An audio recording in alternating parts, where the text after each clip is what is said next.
Hello students, welcome back to NCERT physics funda channel. मेरा नाम है विक्रम और हम लोग पढ़ रहे हैं क्लास 12 की फिजिक्स।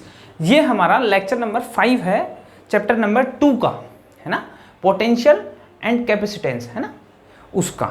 ओके, तो उसका लेक्चर नंबर 5 है और इसमें हम लोग पढ़ेंगे इक्विपोटेंशियल सरफेसेस के बारे में। ठीक है, चलिए लेट्स बिगिन। तो हम आज जो टॉपिक डिस्कस करेंगे वो डिस्कस करेंगे इक्विपोटेंशियल सरफेसेस। इक्विपोटेंशियल सरफेसेस, ठीक है।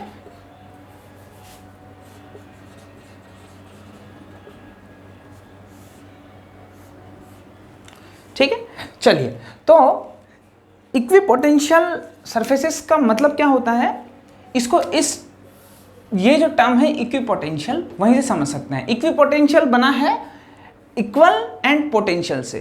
तो ऐसी सरफेसेस जिस पे पोटेंशियल सेम हो, क्या हो, जिस पे पोटेंशियल सेम हो, या फिर हम लोग ऐसे बोल सकते हैं ऐसी कोई सी भी सरफेसेस जिनके कोई भी, मान लो कोई भी सरफेस है, उस पे उसके हर एक पॉइंट पे पोटेंशियल क्या हो, सेम हो। ठीक है, समझ में आती है ये बात। तो इक्विपोटेंशियल सरफेसेस क्या है? The surface,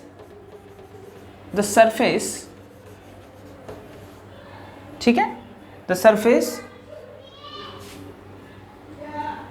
eight which value of potential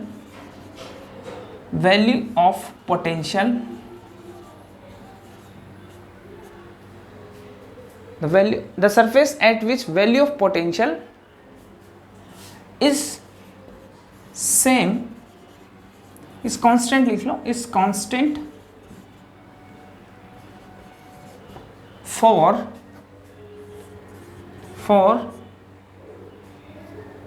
all points present on it।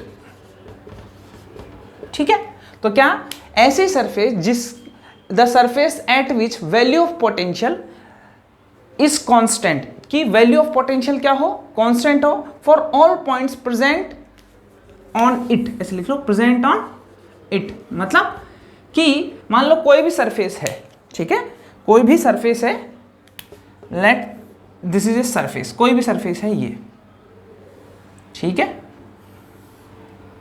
ये मान लो अगर इक्विपोटेंशियल सरफेस है, इसका कंडीशन क्या होगी, इस पे बहुत सारे पॉइंट्स हैं, ठीक है, इनफाइनाइट नंबर ऑफ पॉइंट्स होंगे, ठीक है। तो इसका 2 पॉइंट ले लेते हैं हम, let this is A point and this is a B point, ठीक है। तो ये हो गया, ये मान लो ए पॉइंट है, ये बी पॉइंट है, ठीक है। तो ध्यान से सुनिए, ये सरफेस अगर इक्विपोटेंशियल सरफेस है, इसका मतलब क्या है कि यहाँ पे जो पोटेंशियल वी ए है, मान लो ये क्या है, वी बी। तो अगर ये इक्विपोटेंशियल सरफेस है, इसका मतलब ये हो जाएगा कि V A equals to V B, है ना। तो यहाँ लिखेंगे फॉर इक्विपोटेंशियल सरफेस, अगर ये इक्विपोटेंशियल सरफेस है, then V A must be equals to V B. तो potential at A point equals to potential at B point. यहाँ तक समझ में आता है आपको, ठीक है। तो ध्यान से सुनिए अभी, इसके बाद में इसकी कुछ प्रॉपर्टीज हैं, है ना। अब ध्यान से देखिए एक बार, तो इसकी कुछ प्रॉपर्टीज हैं, उनको डिफाइन करते हैं। ये इक्विपोटेंशियल सरफेस पढ़ क्यों रहे हैं हम, इस चीज को हम देखेंगे। तो ध्यान से अगर हम देखें, मान लो, है ना, मान लो कि कोई चार्ज है क्यू हमारे पास, है ना, कोई चार्ज क्यू है, मुझे इस ए पॉइंट से लेके जाना है बी पॉइंट तक। क्या लेके जाना है, इस क्यू चार्ज को ए पॉइंट से बी पॉइंट तक लेके जाना है, ठीक है। इसका जो सब टॉपिक है, इसका नाम डाल लेना प्रॉपर्टीज ऑफ इक्विपोटेंशियल सरफेसेस, या फिर रहने दो ऐसे, ठीक है। पॉइंट बना के लिख लो, पहला पॉइंट ये है, ठीक। तो मान लो क्यू चार्ज को मुझे ए पॉइंट से बी पॉइंट तक लेके जाना है। यहाँ पे ए पॉइंट है मान लो, ठीक है, ए पॉइंट है, उसका पोटेंशियल वी ए है, बी पॉइंट है, उसका पोटेंशियल वी बी है। तो इसमें जो किया, यहाँ से यहाँ तक जो वर्क करेंगे ना हम, यहाँ से यहाँ तक ले जाने में जो वर्क होगा वो होगा VAB मेरे ख्याल से, है ना, WAB, सॉरी क्या होगा, WAB। तो मैं क्या बोल सकता हूँ, इस चैप्टर के शुरू में जब हमने देखा था पोटेंशियल डिफरेंस का फॉर्मूला लिखा था हमने, क्या कि VP जब भी हम किसी चार्ज को एक पॉइंट से दूसरे पॉइंट तक ले जाते हैं तो पोटेंशियल डिफरेंस का फॉर्मूला क्या होता था कि जिस पॉइंट पे लेके जाते हैं उसको पहले लिखते हैं, माइनस उसका पोटेंशियल पहले लिखते हैं, जिस पॉइंट से लेके जाते हैं उसको पोटेंशियल बाद में लिखते हैं। ठीक है, फर्स्ट लेक्चर में ही बता दिया था हमने आपको ये पोटेंशियल डिफरेंस के। ठीक है, तो जहां लेके जाते हैं उसको पोटेंशियल को पहले, माइनस जहां से लेके जा रहे हैं उसके पोटेंशियल को बाद में। ठीक है, फिर equals to work done. Work done externally जो वर्क डन हमने किया है इस चार्ज को ले जाने में वो कितना है, WAB। ये VBA है, ये VAB है। ठीक है ना, A से B तक ले जाने में करने में वर्क। ठीक है, और किसको लेके जा रहे हैं, चार्ज। तो ये देखा है आपने, potential difference equals to W/Q, सुना है ना, potential difference equals to W/Q। ठीक है ना, अब देखो ध्यान से, तो we know for equipotential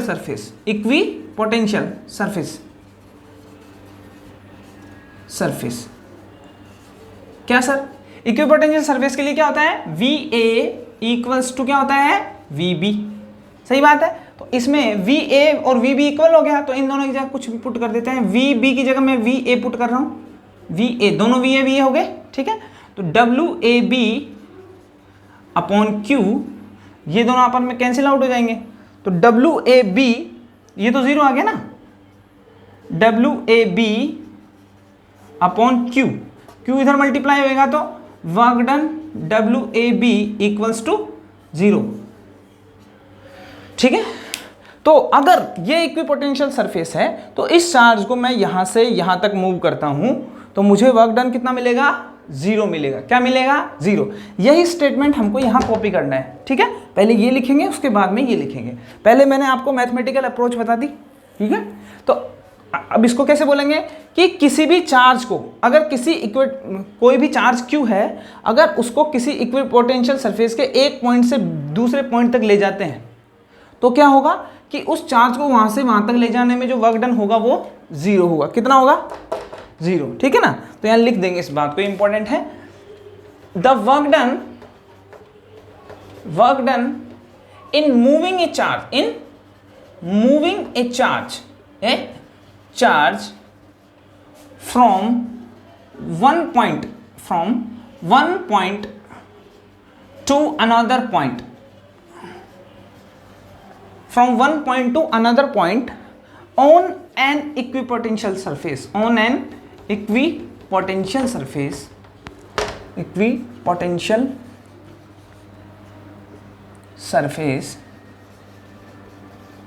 is comes out 0, मतलब किसी भी इक्विपोटेंशियल सरफेस में अगर किसी भी चार्ज को मैं एक पॉइंट से दूसरे पॉइंट तक मूव करता हूं तो वर्क डन कैसा होगा, 0। एक्चुअली तो क्या है कि सबसे पहले ये स्टेटमेंट लिखवाते हैं, उसके बाद में इसको प्रूफ करते हैं। मैंने पहले प्रूफ कर दिया है आपके सामने, उसके बाद में इसको हमने यहाँ से लिखा है। ये स्टेटमेंट ध्यान होना चाहिए आपको। ओके, तो ये चार्ज को यहाँ से यहाँ मूव किया तो ठीक है। चलिए, एक पॉइंट ये है इसका। ठीक है, अब ध्यान से देखिए इक्विपोटेंशियल सरफेसेस होती कैसी हैं वो देख लेते हैं। ये तो इसकी एक बेसिक प्रॉपर्टी है कि इसके ऊपर किसी भी चार्ज को मूव करवाऊंगा ना मैं, तो वर्क डन क्या होगा, 0। क्या होगा वहां पे, वर्क डन 0। ठीक है, चलिए अब ध्यान से देखिए एक बार। अब देखिए किसी भी पॉइंट चार्ज होता है ना, पॉइंट चार्ज। ठीक है, ध्यान से देखिए एक बार, जैसे ये पॉइंट चार्ज है। ठीक है, तो पॉइंट चार्ज बेसिकली होता है, जैसे मान लो एक बॉल है। ठीक है, तो पॉइंट चार्ज को अगर मैं देखता हूं ऐसे एक बॉल की तरह है तो वो पॉइंट चार्ज है, समझ लो ये वाली चीज। अब इसके चारों तरफ ऐसे सरफेस डालता जाऊं मैं, एक बॉल है उसके ऊपर एक कपड़ा लपेट दूं पूरे के ऊपर, तो वो जो सरफेस बनेगी ना ऐसे पूरे में इस तरीके से, उसको क्या बोलेंगे अपन, यहाँ से एक इक्विपोटेंशियल सरफेस होगी। मान लो किसी यहाँ से ये कोई भी चार्ज प्लस क्यू मान लेते हैं, कोई भी चार्ज प्लस क्यू मान लेते हैं, है ना। इस चार्ज से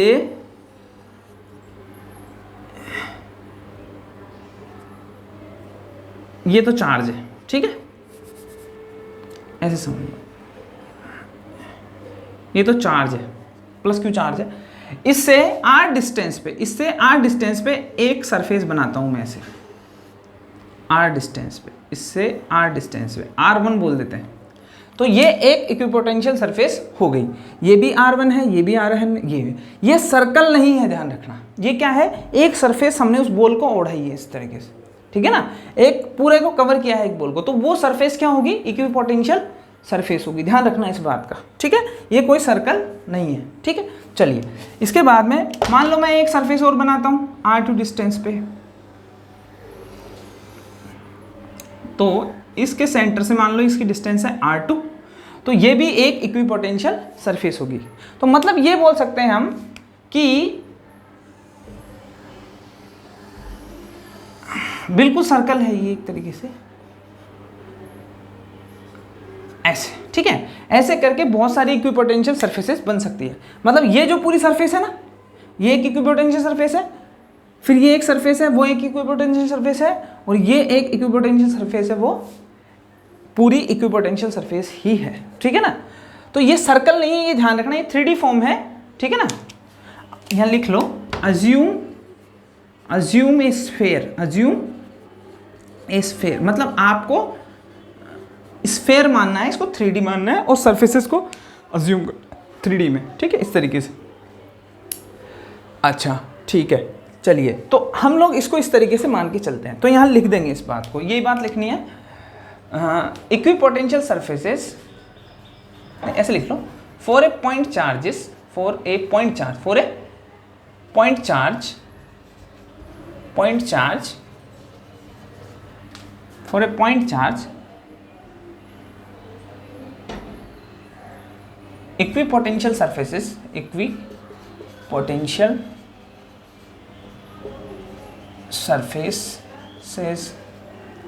equipotential surfaces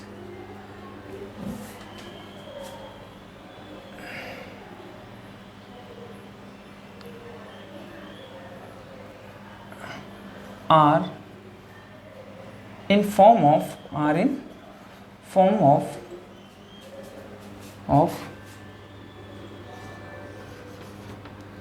surfaces, spherical surfaces of spheres of different radius and radii, ठीक, डिफरेंट रेडियस के जो स्फेयर्स हैं उनकी फॉर्म में इक्विपोटेंशियल सरफेस होगी, ठीक है। जैसे एक छोटी सी गोली ये है, इसके ऊपर दूसरी बॉल, फिर इसके बाहर और लपेट दिया, फिर तीसरा और लपेट दिया, जैसे होता है ना, कभी कभी बर्थडे में गिफ्ट देते हैं, तो सबसे पहले बड़ा डिब्बा, उसके बाद में छोटा, फिर उसके बाद में छोटा, तो वो जो पूरी सरफेस है ना उस केस में, अगर वो उसी को हम थोड़ा सर्कुलर वो मान लें, स्फेरिकल शेप में मान लें, तो वो सारी जो उसके अंदर निकलेंगे ना, वो सब इक्विपोटेंशियल सरफेस को शो करेंगे, ठीक है। तो एक स्फेयर को इस तरीके से आपको मानना है, ठीक है। तो यहां से इस बात को लिख लीजिए, क्या,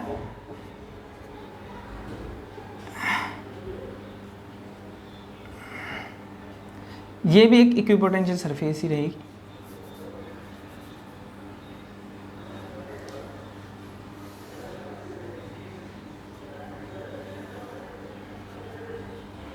क्या लिखना, equipotential surfaces are concentric spheres, है ना, concentric spheres, ओके। चलिए अब ध्यान से देखिए, ये एक इंपॉर्टेंट बात है, अब आपको क्लियर हो जाना चाहिए कि ये सरफेसेस हैं, लाइंस नहीं, ठीक है। चलिए एक चीज और है, अच्छा कोई भी पूछे ये पॉजिटिव चार्ज है सर, है ना, पॉजिटिव चार्ज के लिए आपने ऐसे बना दिया कि इस तरीके से बनेगी, नेगेटिव चार्ज के लिए भाई इलेक्ट्रिक फील्ड लाइंस में थोड़ा गड़बड़ थी, है ना, तो नेगेटिव चार्ज के लिए भी इक्विपोटेंशियल सरफेस ऐसे ही बनेगी, ठीक है। किसी भी पॉइंट नेगेटिव चार्ज होगा ना, तो उसके लिए भी इक्विपोटेंशियल सरफेस कैसे बनेगी, ऐसे ही बनेगी, स्फेयर के फॉर्म में ही बनेगी, ध्यान रखना, ठीक है।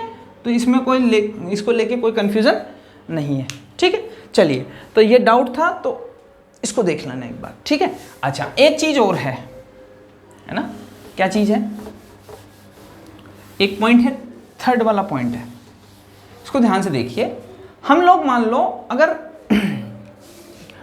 हम लोगों ने ये पढ़ा है कि मान लो कोई भी चार्ज पॉजिटिव चार्ज है, तो इससे जो इलेक्ट्रिक फील्ड लाइंस निकलती है ना, इलेक्ट्रिक फील्ड लाइंस निकलती है, वो क्या निकलती है, रेडियली आउटवर्ड निकलती है। कैसे निकलती है, रेडियली आउटवर्ड।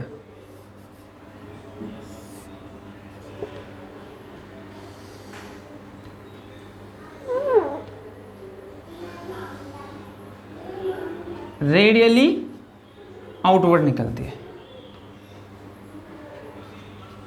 ठीक है। ये बात मालूम है आपको कि जो पॉजिटिव चार्ज होता है प्लस क्यू चार्ज है, पॉइंट चार्ज, उससे जो इलेक्ट्रिक फील्ड लाइंस निकलती है वो रेडियली आउटवर्ड निकलती है, आउटवर्ड निकलती है इस तरीके से, सही है। अच्छा, और हमने ये इलेक्ट्रिक फील्ड लाइंस है, क्या है ये, इलेक्ट्रिक फील्ड लाइंस है। अब हमने क्या देखा है, हमने देखा है कि जो हमारे पास इक्विपोटेंशियल सरफेसेस है वो कुछ इस तरीके से बन रही है, इस तरीके से बन रही है, बिल्कुल स्फेरिकल फॉर्म में, बिल्कुल स्फेरिकल फॉर्म में है। आप अच्छे से बनाइए इसको, ये स्फेयर्स है ना, इस तरीके से इक्वल रेडियाई के इक्विपोटेंशियल सरफेसेस है। ये क्या है, इक्विपोटेंशियल सरफेसेस। अब अगर हम ध्यान से देखें किसी भी पॉइंट पे, किसी भी पॉइंट को ले लेते हैं, मैंने इस पॉइंट को कंसीडर कर लिया, इसको ही कर लेते हैं अपन, ठीक है। तो ध्यान से अगर देखें तो मुझे ऐसा नजर आ रहा है कि एक इस तरीके से है, सॉरी, इस पॉइंट को अगर मैं देखूं तो यहाँ पे अगर देखूं तो एंगल बन रहा है 90 का। कितना बन रहा है, 90 का। इस पॉइंट ऑफ कॉन्टेक्ट में देखिए आप, ठीक है। मैं क्या बोलना चाहता हूँ, देखिए ध्यान से, कि कोई भी सर्कल होता है ना, अभी स्फीयर भूल जाइए, कोई भी सर्कल होता है, कोई भी सर्कल होता है, उससे मान लो ये इसको ऐसे कट कर रहा है, तो इस पॉइंट को अगर मैं देखूं तो ये जो लाइन है इस पॉइंट पे, ये वाली लाइन और ये वाली लाइन दोनों के बीच में परपेंडिकुलर, और 10th क्लास में आपने पढ़ा भी होगा कि अगर इस पॉइंट पे कोई टच होती हुई जाती है, ठीक है ना, कोई भी लाइन टच होती जाती है जिसको टेंजेंट बोलते हैं, तो वो इस पे 90 डिग्री बनाती है। तो इस पॉइंट पे ये जो इक्विपोटेंशियल सरफेस है ये, और ये जो इलेक्ट्रिक फील्ड लाइन है, क्या इलेक्ट्रिक फील्ड लाइन है, दोनों के बीच में जो डायरेक्शन होगी वो कितनी होगी, दोनों के बीच में एंगल होगा वो कितना होगा, 90 होगा। तो आप लोग ये ध्यान रखिए, जैसे यहाँ है, यहाँ भी कितना एंगल 90, यहाँ भी कितना एंगल 90, यहाँ भी कितना एंगल 90। तो एक बात समझ में हमको आनी चाहिए कि जो इलेक्ट्रिक फील्ड लाइन है और इक्विपोटेंशियल सरफेस है, इक्विपोटेंशियल सरफेस का कोई भी ऐसा पॉइंट जिस पे से होके इलेक्ट्रिक फील्ड लाइन पास कर रही है, वहाँ इन दोनों के बीच में क्या इलेक्ट्रिक फील्ड की इंटेंसिटी बोल सकते हैं, उन दोनों के बीच में जो डायरेक्शन होगी वो क्या होगी, दोनों के बीच में जो एंगल होगा वो क्या होगा, 90 होगा, ठीक है। अच्छा चलो इसको थोड़ा सा बना के लिख लेते हैं, क्या चीज़, कि ये इलेक्ट्रिक फील्ड लाइन है, तो इलेक्ट्रिक फील्ड लाइन की डायरेक्शन इधर है, तो मुझे ये समझ में आता है कि इलेक्ट्रिक फील्ड की इंटेंसिटी की डायरेक्शन यानी ई वेक्टर की डायरेक्शन इधर है, सही बात है, इलेक्ट्रिक फील्ड की इंटेंसिटी की डायरेक्शन इधर है, ठीक है। और इक्विपोटेंशियल सरफेस, इस पॉइंट की बात करें तो इस पॉइंट पे इलेक्ट्रिक फील्ड की इंटेंसिटी इधर है, और इन दोनों के बीच में वो क्या बोलते हैं, इक्विपोटेंशियल सरफेस की है, उसकी डायरेक्शन किधर है, इधर है, ये ऐसे है, मतलब दोनों के बीच में एंगल कितना है, 90 है। तो ये ध्यान रखेंगे,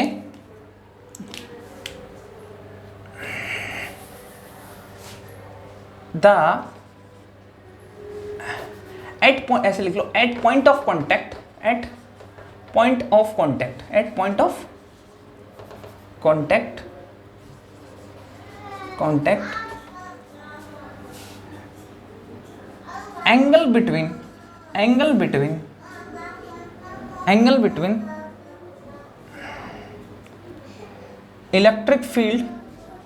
इलेक्ट्रिक फील्ड लाइन, देखो इलेक्ट्रिक फील्ड की डायरेक्शन वही होगी, इलेक्ट्रिक फील्ड इंटेंसिटी की डायरेक्शन वही होगी, और इलेक्ट्रिक फील्ड लाइन की डायरेक्शन भी वही होगी, तीनों इधर ही है, ठीक है। तो at point of contact angle between electric field and equipotential surface, and equipotential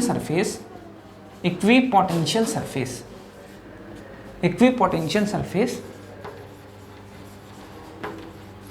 will be 90 degree, या फिर क्या बोल सकते हैं, इलेक्ट्रिक फील्ड और इक्विपोटेंशियल सरफेस दोनों परपेंडिकुलर होंगे, ठीक है। तो यहाँ लिख सकते हैं so electric field perpendicular to equipotential surface, equipotential surface, है ना, सही बात है। इक्विपोटेंशियल सरफेस और इलेक्ट्रिक फील्ड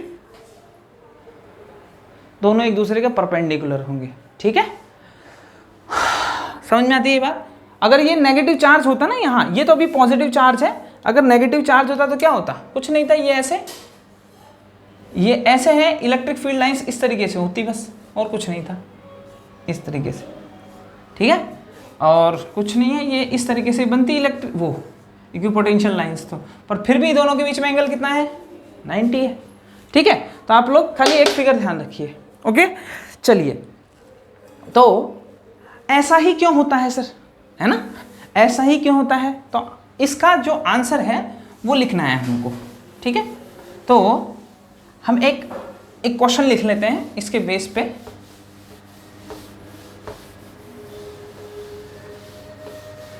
इसी को क्वेश्चन बना लेते हैं क्या,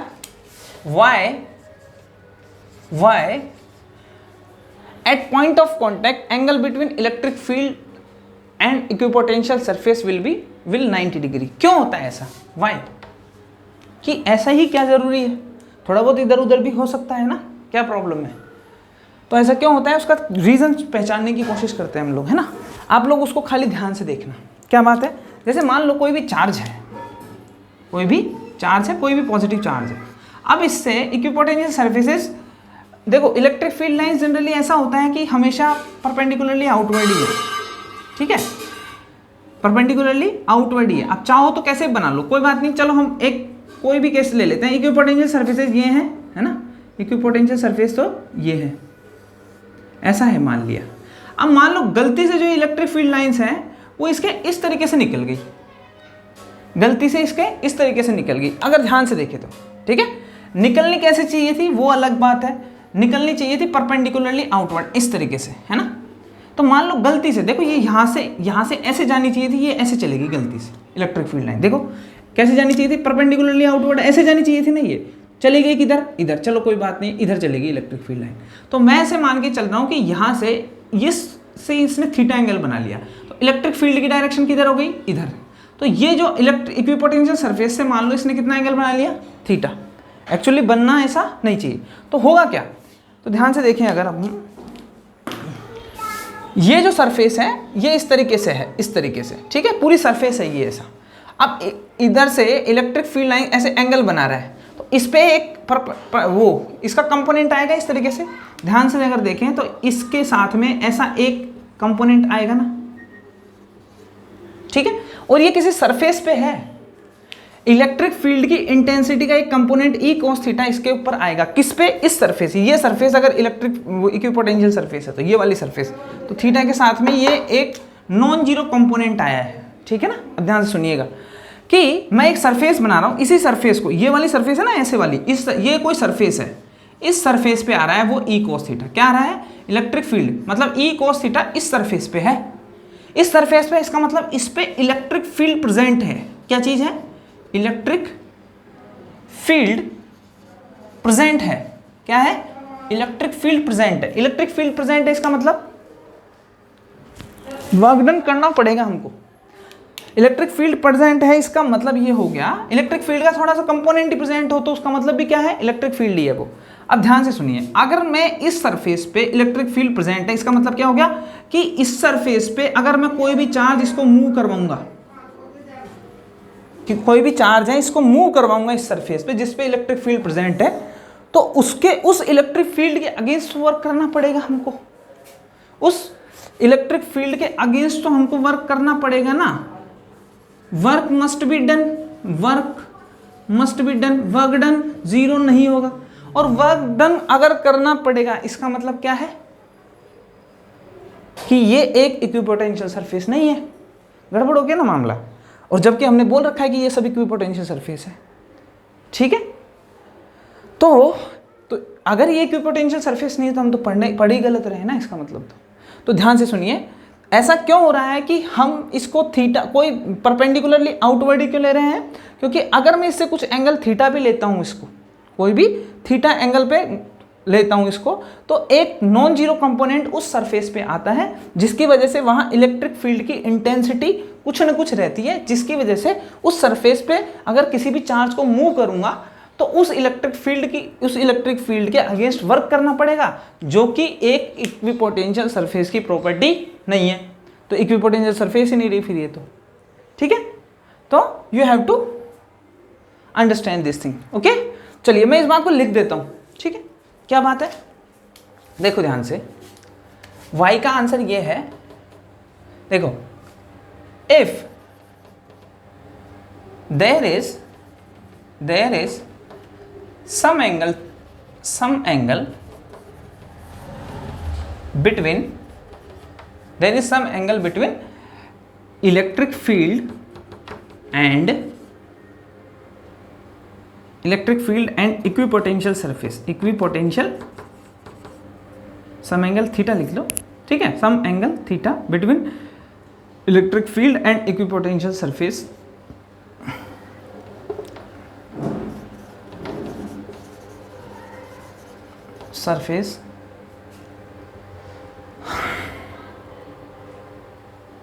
ठीक है, then there is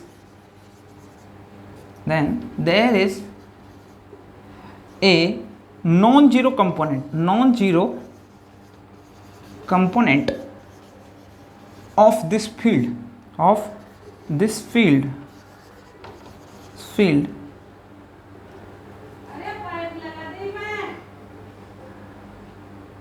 present on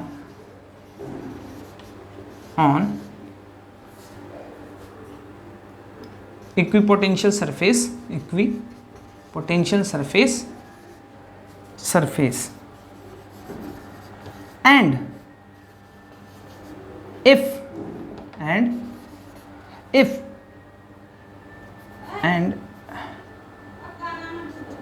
if we move a charge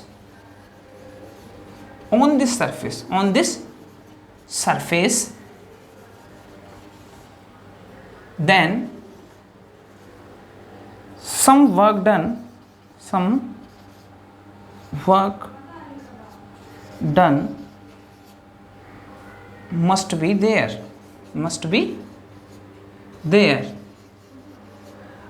against electric field, which is not a property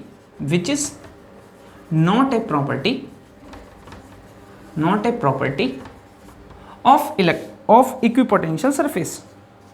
तो आपने तो पूरा कंसेप्ट ही गड़बड़ा दिया सर, इक्विपोटेंशियल सरफेस, ठीक है, ओके। क्या बोला, if there is some angle between electric field and equipotential surface, then there is a non zero component of this field, इस फील्ड का एक नॉन जीरो कंपोनेंट इस सरफेस पे आएगा, ओके। इसको मैं ऊपर से दिखा रहा हूं, इस सरफेस को मैं ऊपर से दिखा रहा हूं यहां पे, ठीक है।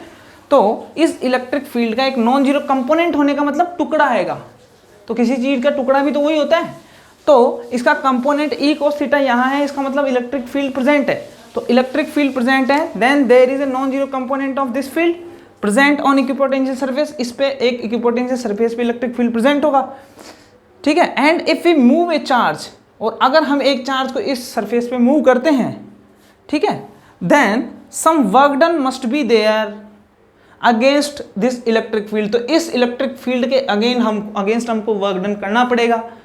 और हम पहली जो बात लिखी थी डेफिनेशन के बाद में, उसके बाद में जो सेकंड बात लिखी थी, वहां हमने क्या लिखा था कि इक्विपोटेंशियल सरफेस पे जो वर्क डन होता है, करते हैं ना हम चार्ज को मूव करने के लिए, वो क्या होता है, जीरो, लेकिन ऐसा नहीं हो रहा है, ठीक है ना। So against which is not a property of equipotential surface, so we must consider 90 degree angle. अच्छा 90 डिग्री एंगल कर लेंगे तो क्या हो जाएगा सर, थीटा की वैल्यू 90 डिग्री आ गई ना, थीटा की वैल्यू क्या आ जाएगी 90 डिग्री, तो e cos थीटा को तुम ला के देखो तो थीटा की वैल्यू 90 डिग्री है, तो cos 90 की वैल्यू कितनी होती है, 0, तो यहाँ पे ये कंपोनेंट कितना हो जाएगा 0, इसलिए एंगल को कितना बनाना है 90। मान लो और कुछ भी एंगल 0 रख दो ना, मैं 0, तो गड़बड़ हो जाएगा, पूरी इलेक्ट्रिक फील्ड इंटेंसिटी इस पे चल जाएगी, तो हो ही नहीं सकता है। कोई और भी रख दो, अगर 30 भी रख दो तो cos 30 की वैल्यू कितनी होगी, √3/2, कुछ फिर भी कुछ ना कुछ कंपोनेंट आएगा, ठीक है। तो you must understand this thing, okay. चलिए,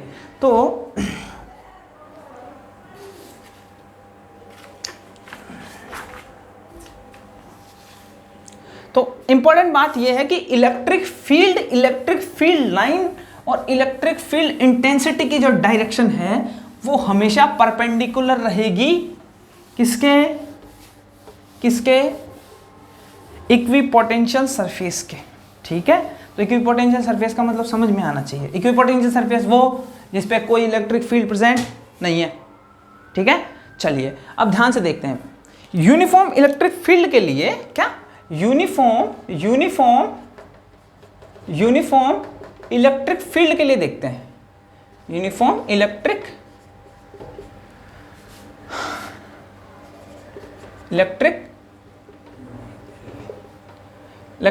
फील्ड को देखते हैं।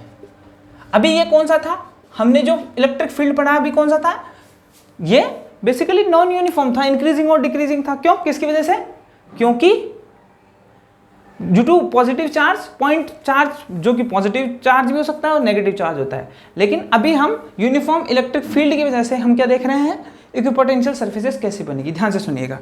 अब देखो, अब बताओ तुम, अभी तक हमने क्या पढ़ा कि इलेक्ट्रिक फील्ड लाइंस में जो यूनिफॉर्म इलेक्ट्रिक फील्ड है वो कैसे दिखाते हैं, इस तरीके से दिखाते हैं कि इनकी लेंथ इक्वल होगी, है ना, कि इनकी लेंथ इक्वल होगी और इनके बीच में जो स्पेस है वो क्या रहता है, कांस्टेंट रहता है। जैसे जितना इन दोनों के बीच में स्पेस है उतना इन दोनों के बीच में स्पेस है, उतना इन दोनों के बीच में स्पेस है। इज इट ओके और नॉट। तो ये यूनिफॉर्म इलेक्ट्रिक फील्ड को शो करती है ये इलेक्ट्रिक फील्ड लाइंस, ठीक है। और यहाँ पे इलेक्ट्रिक फील्ड की डायरेक्शन, इलेक्ट्रिक फील्ड यानी ई वेक्टर यानी देखो इलेक्ट्रिक फील्ड लाइंस इधर जा रही है तो उनकी डायरेक्शन भी यही है, इलेक्ट्रिक फील्ड की इंटेंसिटी की डायरेक्शन भी यही है और इलेक्ट्रिक फील्ड की डायरेक्शन भी यही है। खोपड़ी में बैठा लीजिए इस बात को, ठीक है। तीनों एक ही बात है, तीनों एक बात नहीं है लेकिन डायरेक्शन तीनों की सेम है, ठीक है। अब देखो ध्यान से, अब मेरे से कोई पूछे कि आप इसके लिए इक्विपोटेंशियल सरफेस बना के दिखाइए, ठीक है। चलिए, तो मैं एक बात जानता हूँ, क्या बात जानता हूँ सर, मैंने अभी अभी पढ़ा है कि इलेक्ट्रिक फील्ड लाइंस होती है वो हमेशा परपेंडिकुलर होती है किसके, इक्विपोटेंशियल सरफेस के। ये तो पढ़ा अभी पढ़ने, ठीक है। तो इक्विपोटेंशियल सरफेस और इलेक्ट्रिक फील्ड लाइंस क्या होती हैं, एक दूसरे के परपेंडिकुलर होती हैं। फॉर एग्जांपल, जैसे अगर मैं ये बनाता हूं x, ये कोऑर्डिनेट सिस्टम बनाते हैं हम, x y एंड z, ठीक है। z will be in this direction, okay. चलिए, तो x डायरेक्शन में मान लो इलेक्ट्रिक फील्ड लाइंस ऐसे जा रही हैं, जो कि जा ही रही है, देखो इसमें ऐसा ही तो है, बिल्कुल यही बना रहा हूं मैं ना। तो x डायरेक्शन में ऐसे जा रही है, तो एक प्लेन में बनाऊंगा तो ऐसे प्लेन बनना चाहिए ना इसके परपेंडिकुलर, तो यही होगा। ये ऐसे है तो इससे L कौन बनाएगा, ये तो बनाएगा, ये वाला प्लेन। तो ये जो प्लेन होगा ना ये इस तरीके से बनेगा, मेरे ख्याल से ऐसे तो बनेगा। ये YZ में बनने वाला प्लेन है, ये ऐसे, ये यहाँ रखा हुआ है, सही। तो अगर इलेक्ट्रिक फील्ड लाइंस x में जा रही है तो जो इक्विपोटेंशियल सरफेस बनेगा वो YZ प्लेन में बनेगा। कहाँ बनेगा, इक्विपोटेंशियल सरफेस कहाँ बनेगी, YZ प्लेन में बनेगी, ये ध्यान रखना, ठीक है। और थोड़ी थोड़ी डिस्टेंस पे बनती जाएगी इस तरीके से। तो क्या लिखेंगे, ध्यान से सुनिए, ये इसको परपेंडिकुलरली काटनी चाहिए, कट करनी चाहिए, ये समझ में आना चाहिए आपको, ठीक है। तो अगर ये x में अगर इलेक्ट्रिक फील्ड लाइंस जा रही हैं, इलेक्ट्रिक फील्ड लाइंस की डायरेक्शन अगर ये है तो ये इसके परपेंडिकुलर होना चाहिए। और ये प्लेन कौन सा है, ध्यान से देखिए, तो ये z है, ये y है, तो ये YZ प्लेन ही तो हुआ। तो ये किस में रखा जाएगा, YZ प्लेन में, ठीक है। ये बात लिखेंगे अभी, समझ में आती है आपको, ठीक है। चलिए, तो यहां लिखें इस बात को, देखो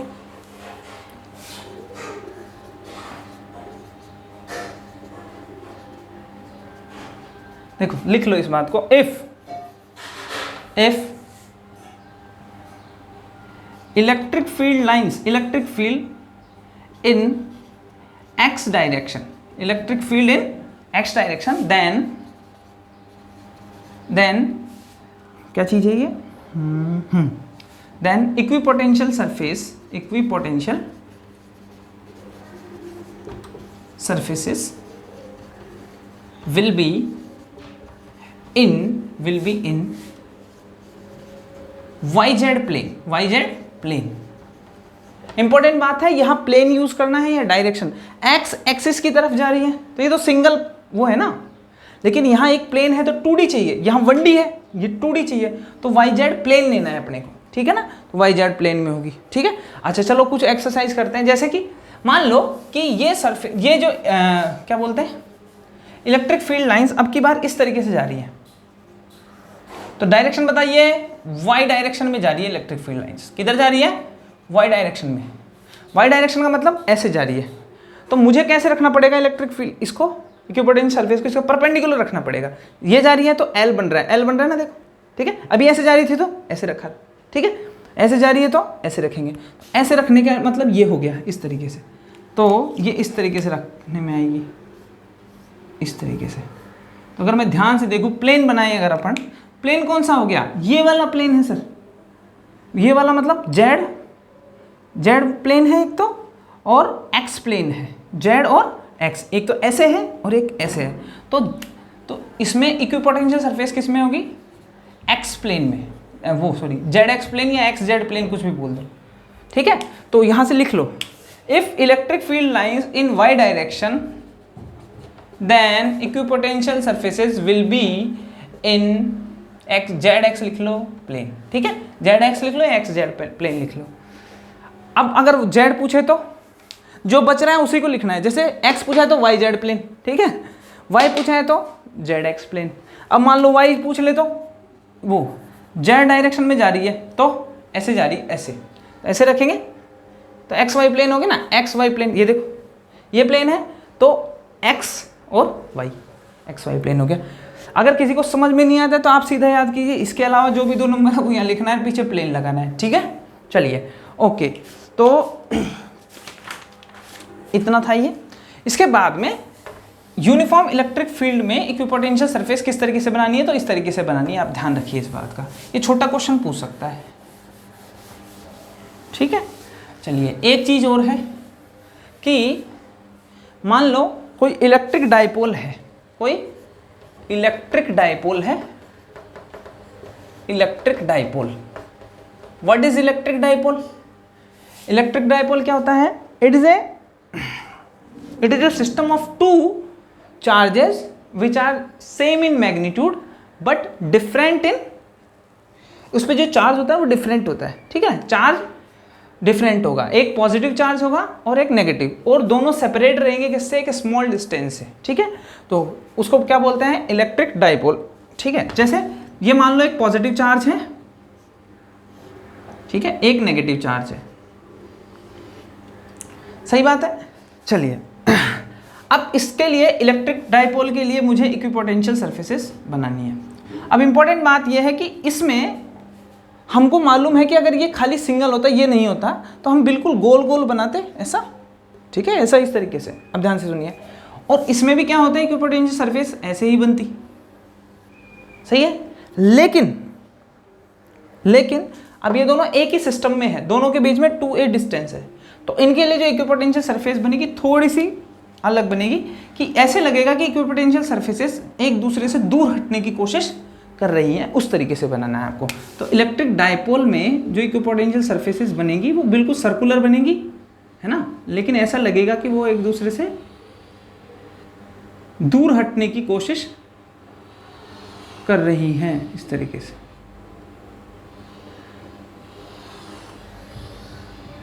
तो इक्विपोटेंशियल सरफेस बन रही है ना,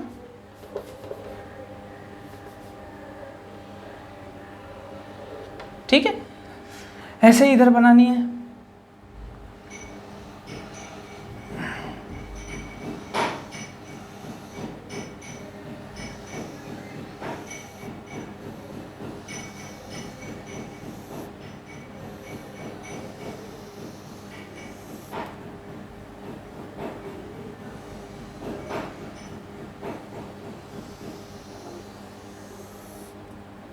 ठीक है, चलो बहुत है इतने।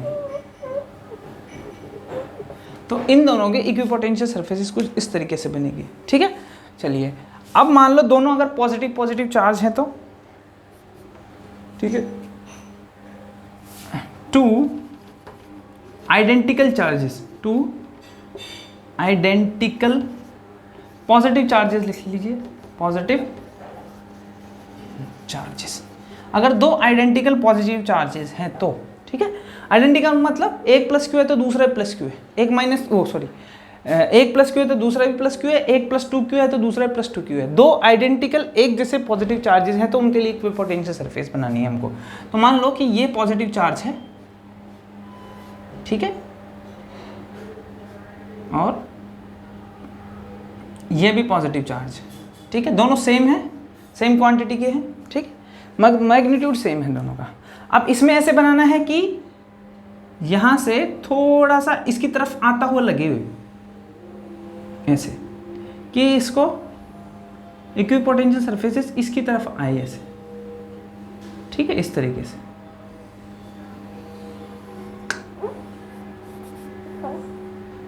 इसका जस्ट अपोजिट बनाना है,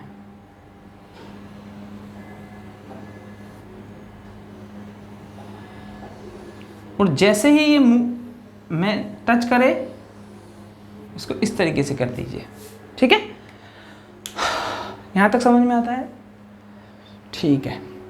अच्छा, एक ये यहां तक इसको इस तरीके से बनाना है, ये टॉपिक खत्म हो गया वैसे, है ना।